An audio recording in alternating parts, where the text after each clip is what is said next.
So again, thanks everyone for joining us, for taking time out of your morning or early afternoon, wherever you may be.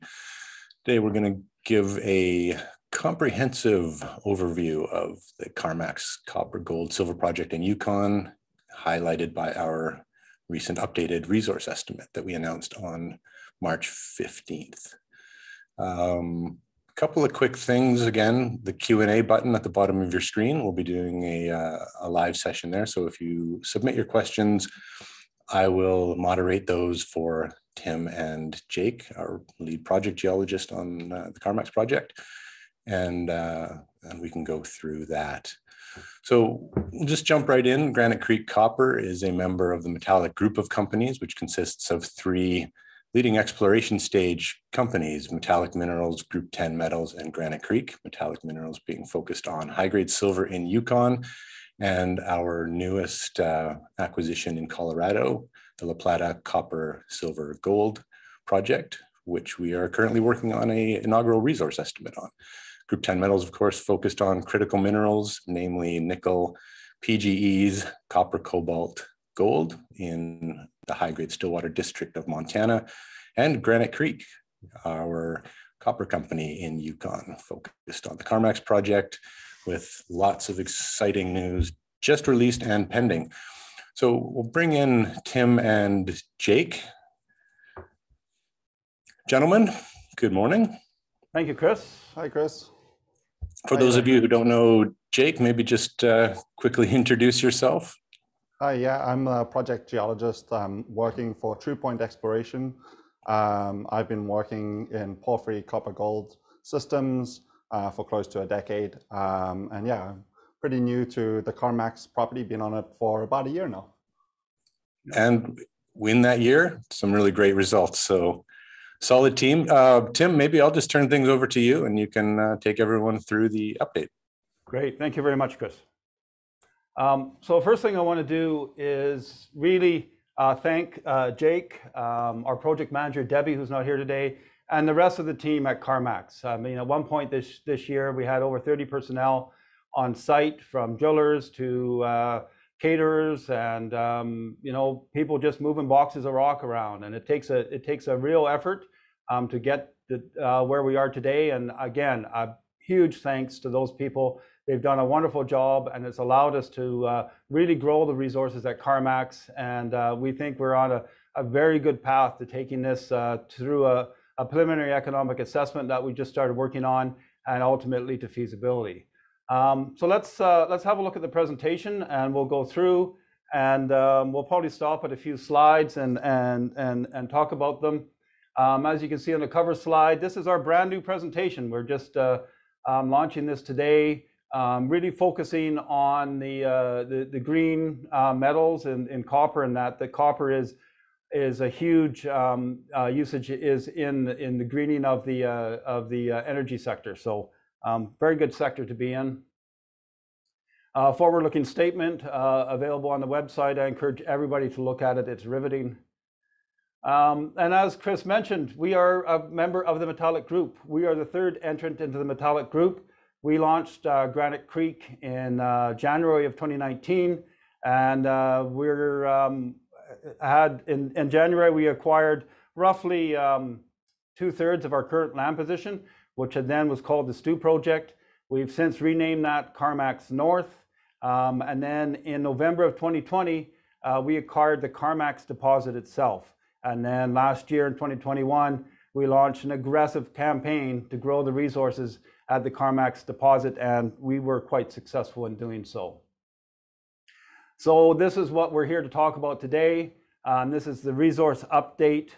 We now have 36 million tons, grading 0.81% copper, 0.31 grams gold, and 3.4 grams silver, with over 90% of that constrained within 2 pits. One existing pit design that was brought forward from previous operators, and 2 new conceptual pits that we put in.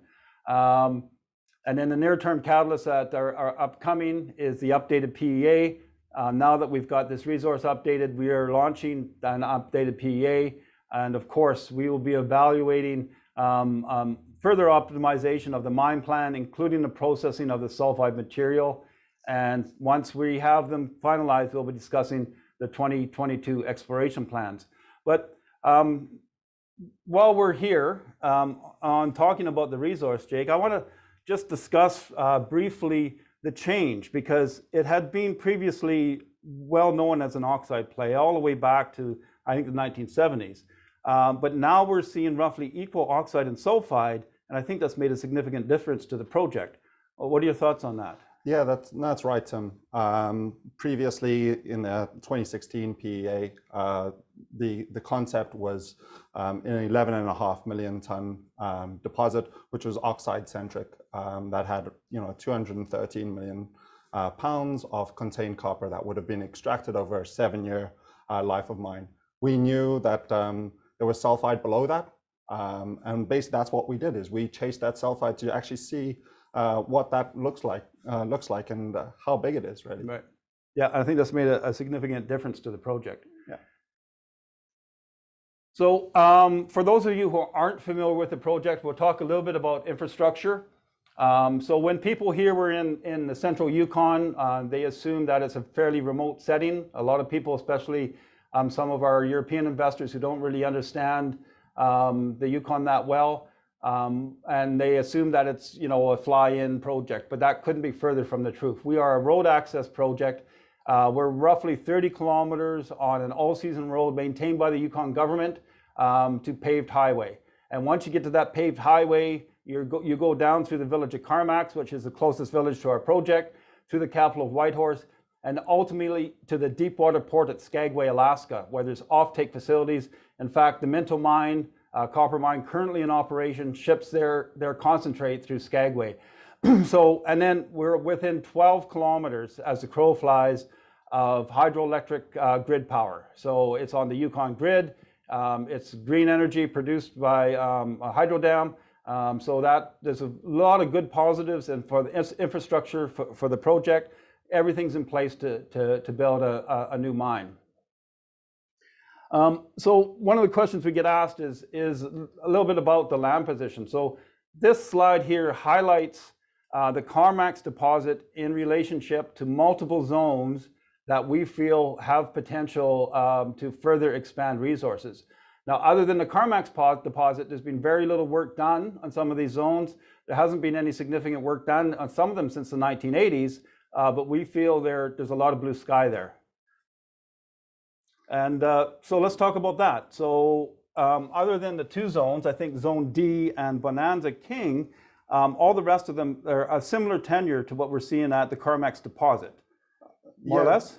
Yeah, they've been known for some time. There's around 10 other zones that we have historical data to support. There being copper mineralization there. They haven't been fully tested. The focus of our predecessors was just in chasing the oxide, and was focused pretty much on zone 1, 4, and 7 that we'll talk about a little bit. Yep. But yeah, that's where a lot of the exploration was focused, was on expanding that. We are now at that stage where we've done a lot of drilling and a lot of work to bring that in to see how much sulfide is below those oxide zones. But yeah, there's still a lot of blue sky potential. Not a lot of drilling on these other zones, so there's still a lot of places that we can continue adding to the mineral inventory that we're developing on the CARMACKS property. Yeah, and one of the things we did last year is we brought in Goldspot, and Goldspot helped us to review a really large data set.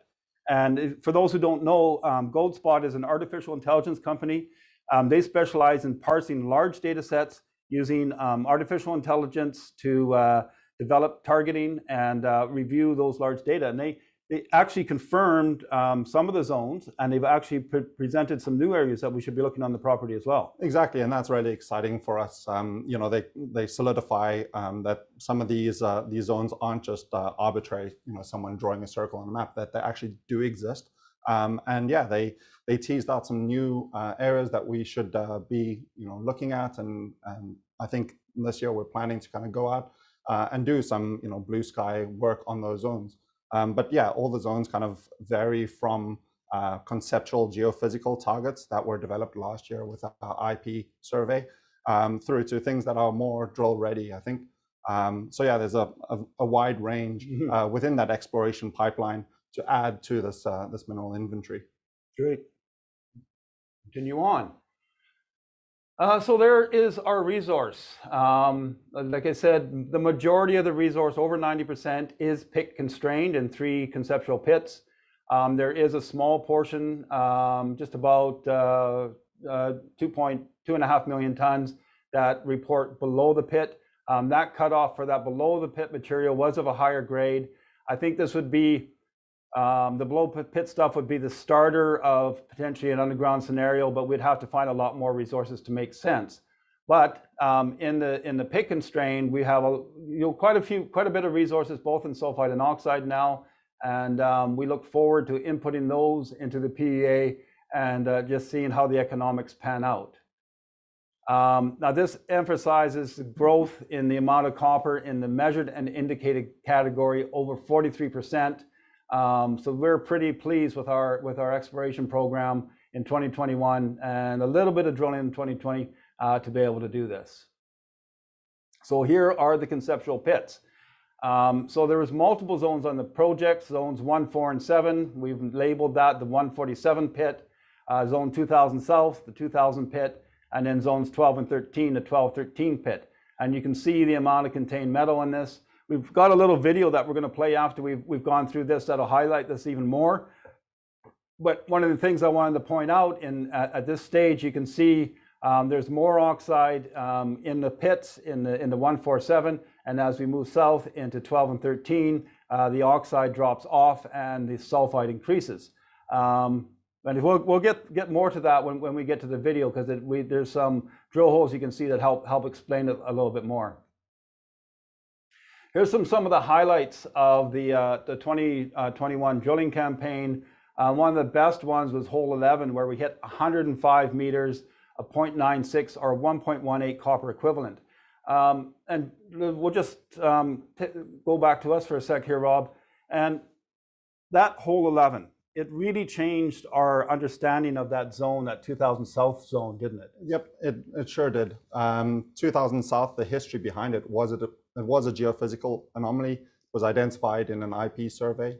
They did some drilling on it. It didn't contain a lot of oxide, or was not as much oxide as our predecessors were interested in, but they didn't really do much aggressive drilling of the sulfide zone there. So the first 5 holes we did in that zone was to test the inferred and extend that inferred down dip. And we're very encouraged by 67 meters of 0.9, I think it was 0.93% copper. We're very encouraged by that. So we did a 50-meter step out from the base of that inferred resource. And yeah, basically we hit hole 11, which was spectacular. I mean, 21 meters of 2.55% copper was great for us to see that mineralization at that high grade below the inferred sulfide that was known at that time. So that was really encouraging for us. And that's why we did hole 23 in our phase 3 program. That was a 120-meter step out. And again, consistent with decent grades. So yeah, that was where we saw a lot of growth in the sulfide domain. And yeah, we'll, I guess, talk about that a little bit more in the video. So we did reference a geophysical survey earlier on, and this is what we did. We did an induced polarity survey, IP survey. And what this survey does, it detects some of the physical properties of rock, including the rock's ability to conduct electricity and also the rock's ability to hold a charge, like a giant battery. And the length of time it holds a charge is relevant. But what it's done for us, it's developed over 22 new targets and confirmed some other targets in the northern part of the claim block. Okay, again, this is our CARMACKS North target area.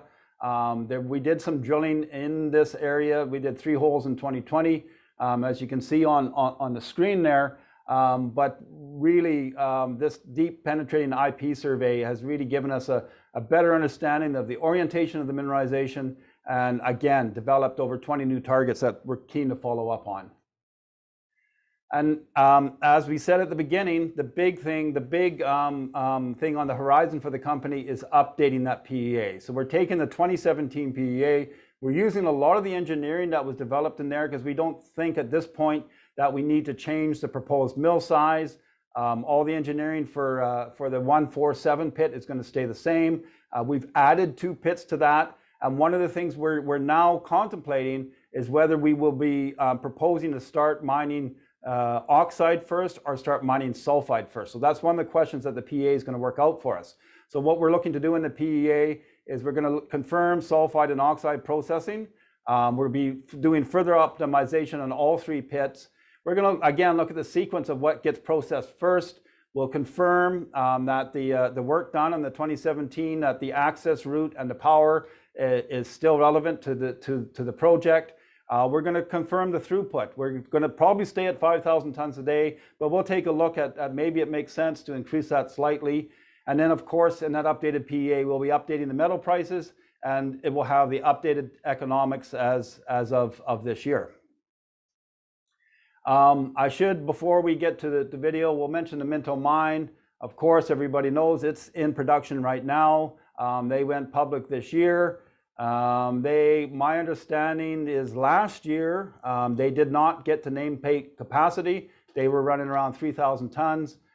They hope to get to a little bit over nameplate to 4,200 this year. But the thing I just want to drop a little hint is that if there was a scenario where they wanted to process our ore through a toll milling facility or something along those lines, there are no discussions about that at this point. Our understanding is that our ore has a very similar mineral tenure to theirs. It's again a bornite chalcopyrite chalcocite ore, very similar, and there will likely not be any modifications needed. Again, no talks on that point, but that's something that I'm sure investors would be interested to follow, see if anything happens on that front. And then just a summary of the slide presentation. Again, company is fairly new. For those of us just learning about us, launched in January 2019. Within 24 months, we've gone from an early stage copper play to a resource company with the acquisition of the CARMACKS deposit. And then in 2021, we launched an aggressive campaign to grow that, did 20 line kilometers of IP, brought in Gold Spot, initiated development of a new mine plan. We uplisted to the OTCQB, and we initiated trade-off studies with Sedgman. So I guess you could say, Jake, we had a real busy year in 2021. Yep, it's been an exceptional year. I think one of the things that I was kind of playing around with was how much did it cost us to expand the resource? And I did a back of the envelope calculation based on the money that we've spent in the ground and how many pounds we've added to the resource. And it comes out to less than 5 Canadian cents per pound to add that copper. And that's pretty, that's a testament really to how quickly we've grown it and how focused we've been. So yeah, I think we've done a lot. Great.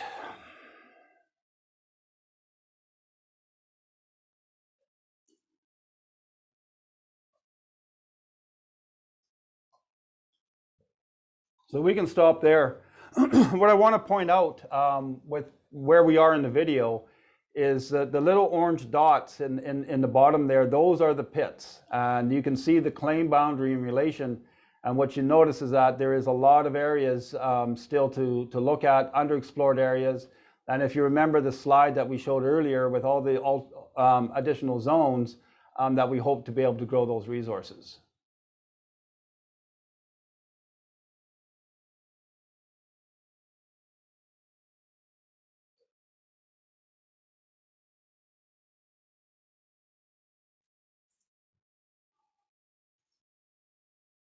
And we can stop there. So one of the things we want to highlight here, so the green lines are the drilling that we did last year in 2021. And you will notice that in relationship to the red, which is the sulfide, they are roughly 90 degrees. So let's, Jake, tell us about that orientation and why we felt that would help the project. Well, yeah, when we got this project, we looked at 147. We knew that there was a lot of drilling that was done on that property. Most of it was to define the oxide portion, the blue portion in that video. But what was interesting to us was the sulfide portion was about 8.3 million tons. Around 48% of that was in the inferred category. But what really caught our attention was the grade of going from the measured to the indicated to the inferred got lower. So it went from a 0.84 down to a 0.71 copper in the inferred category. And that, I think, was defined by the drilling that was done for the sulfide, which was mostly down the plunge and the dip of the deposit. So what we wanted to do there was we wanted to increase the confidence in that sulfide body by drilling it correctly, as well as increase the grade. We hypothesized that we'd be able to increase the grade by drilling it correctly, and that's exactly what we've done. We've taken that from 0.71 up now to a 0.84% copper in the measured and indicated sulfide portion of that zone. So that was fantastic for us in terms of our accomplishments there.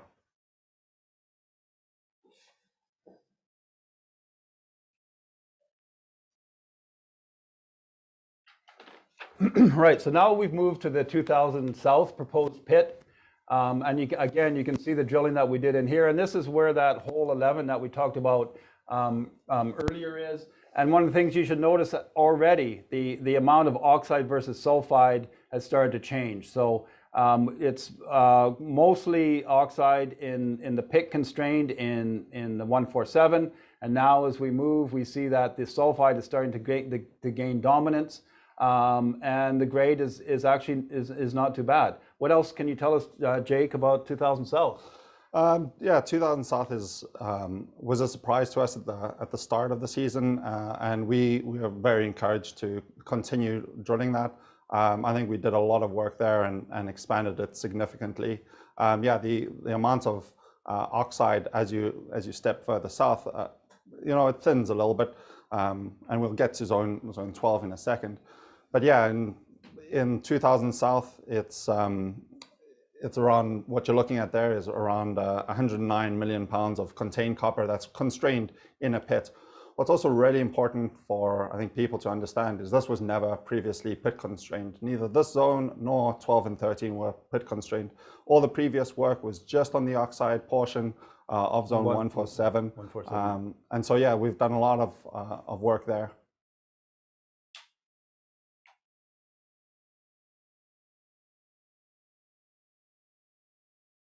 And then the last one is zones 12 and 13. Again, the oxide tends to thin out here. We see a lot of potential actually to continue to grow this zone. In 12, for instance, the drilling isn't very deep. We haven't actually drilled 12 ourselves. We've drilled 13. You talk about, if you can, Jake, about 12. And where we see the potential to be able to grow in the sulfide domain. Yeah, so 12 and 13, so those were the two bottom pits. We've combined them in the video there, but we focus most of our drilling on 13. Mm-hmm. It's lower grade, but it's larger tonnage, and that was the intention with sulfide for flotation circuit. That would potentially work, and that's what we'll be evaluating with the PEA. We didn't really scratch the surface with 12. I think there's the grades, I think 0.66, which is higher grade than zone 13. It's the smallest deposit, but it's also seen the least amount of work on in terms of drilling. The pit over there is around 140 meters until the base of that pit. The deepest drill hole there was around 160 meters. So there's a lot to kind of do on zone 12. So I think we're pretty encouraged to go there and punch a couple of holes deeper down. Right.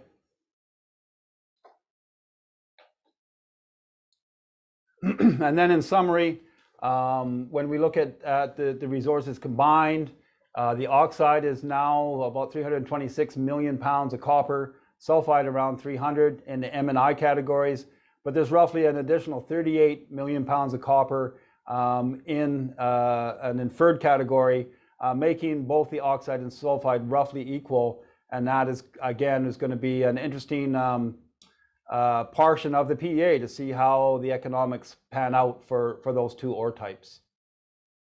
I think there's also one other thing that we probably need to just have a little chat about. and that is the copper accounts for around 70% of the deposit, or 3/4, sorry, around like 75%.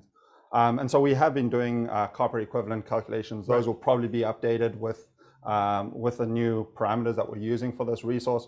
But you know, gold is still around 17% of the value of the deposit. So yeah, we've just been talking about the copper side of it. But there's also gold and silver and moly that we've added. So yeah, I think the precious metals will bring the cost down to produce a pound of copper significantly. So we look forward to seeing the input into the PEA for that. And I think that's actually the end of the presentation. And we can start to take questions now and hopefully answer anything that is brought up. That was outstanding, guys. Just even from the inside here, that was very well done, very comprehensive and engaging. So there are some questions that have come in. And I guess probably a good jumping off point, since you were just talking about the precious metals component of the project versus the copper, just in general terms, where do you see the metals prices trending and moving forward? And maybe even talk about the fact of the extending the life of mine would mean riding a couple of at least cycles. Well, yeah, I mean, when we got the project and we looked at the 7-year mine life as proposed in 2017 with a 4-year payback, mind you, that's 2017 prices, and they were using much lower prices. But we saw that as one of the biggest problems of the project. So now I think very forward-looking statement coming here, where you're going to be in somewhere in the 15 to 20-year range. But what the economics of that is still need to be confirmed by the PEA. And one of the things we want to look at the PEA stage is not only what is the capital cost to build the initial mine, but at some point you're going to convert your mine from an oxide play to a sulfide play, or vice versa, from a sulfide play to an oxide play. And we want to input that additional capital into the economic study so we can show investors what the whole project looks like, from breaking ground through all the way through. So I think that answers part of that question. And just to get back to the metals prices, we've been above $4 here for I think 14 months now. I don't see copper going down below $4 anytime soon. And of course, gold has showed strength, and I think we're resuming an upward trajectory on that. So those there will make a significant impact to the economics for the project. Yeah, and I think there's avoiding talking our own book on the metals prices. I think there's a little bit of I mean, you never want to say consensus on it because it's volatile times, but Group 10 did a webinar recently with Jeff Christian from CPM Group, and really got into those trends on a macro level and what's kind of happening right now cyclically and so on. So bullish to say the least. And even looking out quite a ways. So that's encouraging. I think one thing that we maybe didn't talk about enough, how is the Yukon as a jurisdiction? Yukon is an excellent jurisdiction to work in.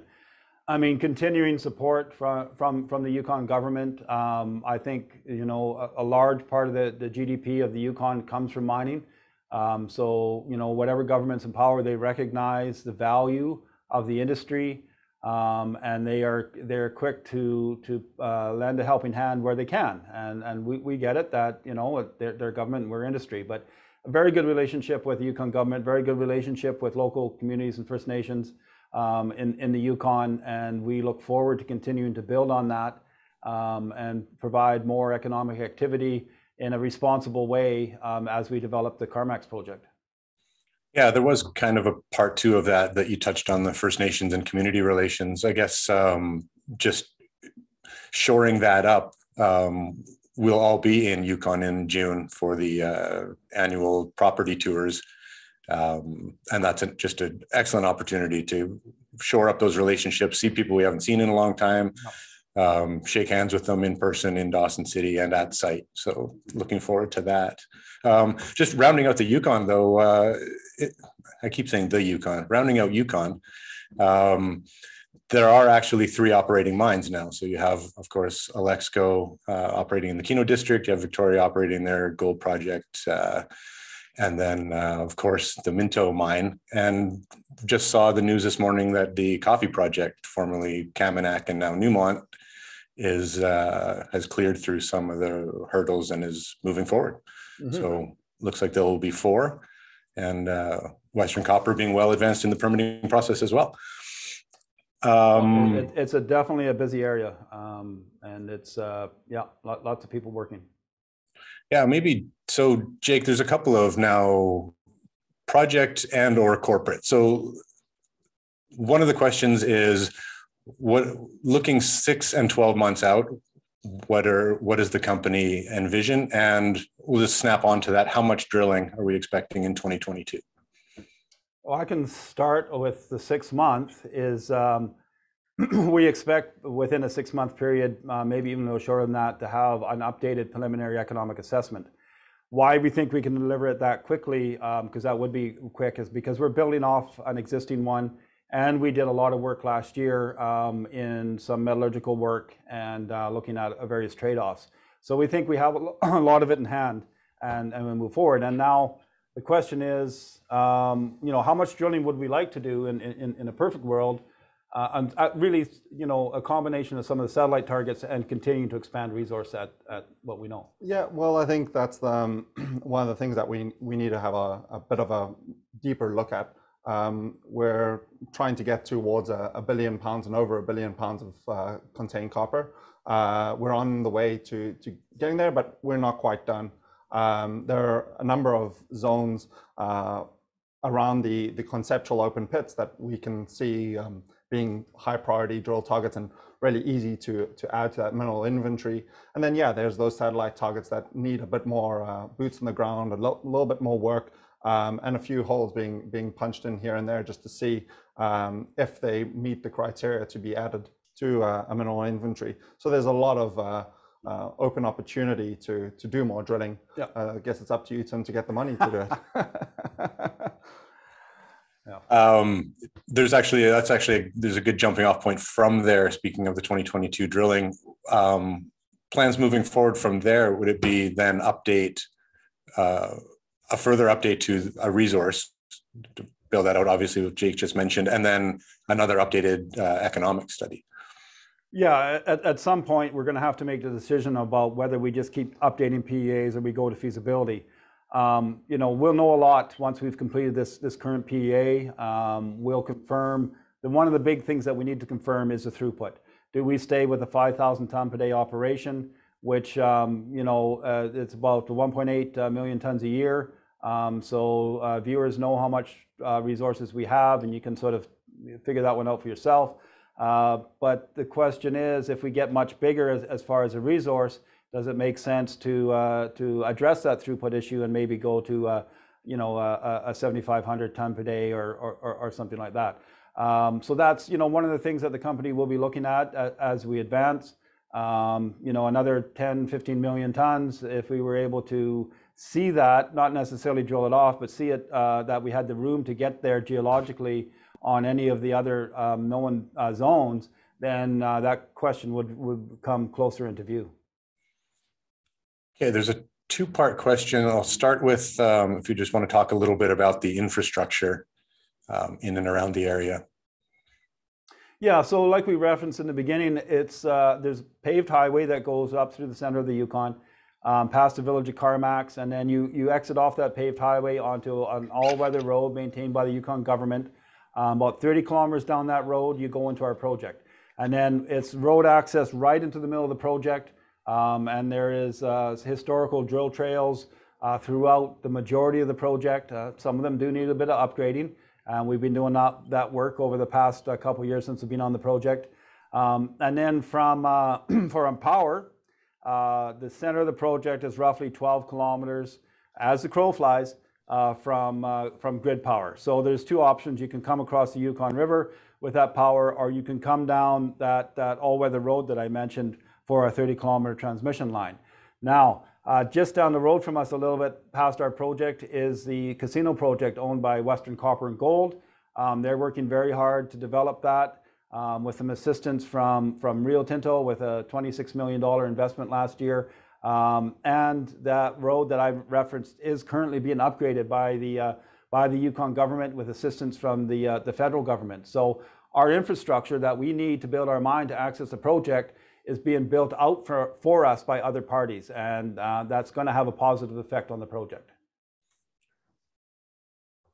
And last year we were up drilling in May. Is that the expectation this year as well? Just sliding that in? Yes, it's definitely possible. We have confirmed a drill for May. We are looking at one of the considerations is the snowpack. You know, how much snow do you have to move to get the camp up and running and does that make any sense? So we're assessing that on a fairly regular basis. And as we finalize our drill program and what that's going to look like, we'll be discussing that with the market via news release and probably another webinar just like this one. Oh, sounds good. I'll bundle these two questions again, because one is just essentially exit strategy, but to flesh it out a little bit, can you talk a little bit about the grade needed and the amount of resource needed to attract a strategic, given the project is in Yukon? I think we're there now. You know, so when Jake mentioned 1 billion tons, and why we use that number is we know by talking to some majors that they need to see 1 billion tons before they'll enter into a district. When you combine Minto and us, as far as a district scale, we're well over 1 billion. In fact, they've produced 500 million to date. And I think they probably have another 500 million on their books, and we've got 600. So the district itself is looking like something that may be of interest to a larger copper producer. But where I think we are, like I said, I think we're there to start to attract attention. I think the attention that we're going to start to attract is that strategic investor, whether it is a larger mining company or a fund that helps companies get to the next stage, or whether it's a mid-tier copper producer that maybe has 1 or 2 mines and is looking for a rapid growth. I think we would be on their radar. And I would suspect that we are on Minto's radar as well. So I think as far as an exit strategy for the company, what we've said all along is that we've got 3 exit strategies. One is you find a modest resource that you enter into a toll milling operation with somebody nearby, which there is one. But we're beyond that. We're beyond that modest resource. Or you become a takeover target for one of those mid tiers. I think we're there now. But as we continue to move towards that 1 billion tons and beyond, I think we're going to get the attention of the larger copper producers, who it's a unique deposit. So it's probably a little bit challenging for some people to wrap their heads around. But we've got an excellent technical team who can explain that and hopefully attract those guys once we describe what we have and how we think we can grow it. And on that technical note, I think you're referring to 1 billion pounds of copper, not 1 billion tons. Oh, yes. Thank you. Yes, that was a very forward-looking statement. You're not quite there. Okay, so we can edit this after the fact, right? That was non-43-101 compliant. Good catch, good catch. Very nice. Actually, last question coming in. Metallurgy. Maybe we could just talk a little bit about the processing and particularly as a standalone operation, obviously. I think you can take that one, Jake. Yeah, so I mean, there's a lot of met work that's been done on the property going back to 1989. Was mostly on the oxide portion of the deposit. So they conceptualized a heap leach facility to extract the copper. Then they went to in-vat leaching to extract the copper, followed by cyanide leach to extract the gold. The recoveries of that were very promising. And we've done tests on the sulfide portion of that. And we did the first evaluation of the sulfide zone at 2000 South. We got a whole whack of rock and sent it off to for met testing, and the recoveries were up to 90%. The copper recovery there, gold was reporting with the copper, so that was fantastic. the moly we haven't really evaluated too much. It's, you know, it's there. We are aware that it exists. We've used base case moly recoveries, but because of the style of mineralization, it would probably be very similar to the recoveries in a porphyry type setting, especially in the sulfide domain. The chalcopyrite, bornite respond very well to flotation cells. The liberation, so when you crush the rock, it liberates very well. I think 67% of the mineralization was liberated with a very coarse crush, and typically that's around a 50 to 60% liberation. So it's a brilliant ore body in terms of the recovery of the sulfide component, and we've got a very good handle on the oxide components. I think and that's one of the reasons why we wanted to do a PEA, was to bring in those two processes and see how they behave together and which one you do first. And if they're standalone processes and they're economic, then any additional resources we continue to find will, you've already potentially paid for all that infrastructural development. So then yeah, you're kind of doing very well. Yeah. Thank you. Give that man a raise. That is a wrap on the questions. I guess one interesting note to just take us out on, we have some events coming up, and we've been doing these types of virtual events along with everyone else for a while, but we are moving back into the in-person scenarios. So the Vancouver Resource Investment Conference in May, we will be live at. We will be at the 1-to-1 mining event in Las Vegas at the end of this month. And of course, PDAC in June in Toronto, and shortly thereafter, the Yukon Property Tours with the conference in Dawson City. So things are starting to pick back up, Tim. Yeah, absolutely. Looking forward to get out on the road and meeting the investors face to face and having these discussions over a beer or coffee, and meeting all you folks. I'm really looking forward to it. So I think with that, we can wrap things up. Gentlemen, nice to see you. Great presentation. Thanks a bunch. Any parting thoughts? Thank you, Tim. Thank you. Thank you, Chris.